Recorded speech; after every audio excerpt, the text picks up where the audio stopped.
Assalomu alaykum do'stlar. Bugungi mehmonimiz Qoraqalpog'iston Respublikasi Amudaryo tumanidan aka Dilmurod akamiz kelganlar. Dilmurod akamiz hozirgi kunda UZI apparat va qolgan mahsulotlar, veterinariyaga kerak bo'lgan mahsulotlarni oldilar va oldin bizdan zond olgan ekanlar. Zond oldingizmi?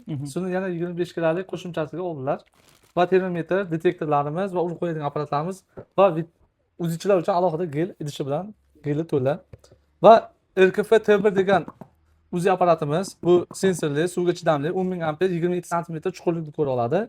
Bu hozirgi kunda kangsilar bilan bir xilda raqobatlasha oladigan apparat hisoblanadi va narxiga ham arzon hisoblanadi. Xo'p, yana sumkalarimizdan, biz sumkalarimiz qilib berdik. Dilmurod aka, qanday fikrlaringiz? Mana shuncha uzoqdan 1000 ana nima deydi? Alisher Fayz aytgan qo'shiq ayt 1100 kilometr, mana 1300 kilometr ha? 1200 dan oshiqroq. Oshiq ha? Yaxshi, mana oldi kelishib hammasi ko'ngildagidek. Tavsiya qilaman solishlarni shu. Qanchadan beri bilan olaman deb yuruvdingiz? 1 yildan beri niyat bor edi. 1 yildan 1 beri. yildan beri niyat shu. Olaman deb oxir erishib keldingiz. Xudo xolasa nasib qilsa endi.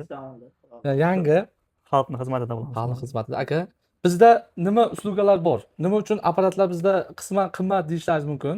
Nimaga? Apparatlarda biz 2 yil mobaynida servis xizmatimiz bor va har bitta odam olgan odamga 1 yil mobaynida o'rgatamiz.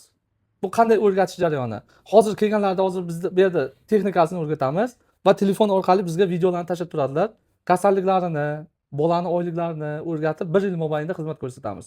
Bu kechasi bo'ladimi, erta tong bo'ladimi, farqi yo'q. O'sha vaqtda biz xizmatda bo'lamiz.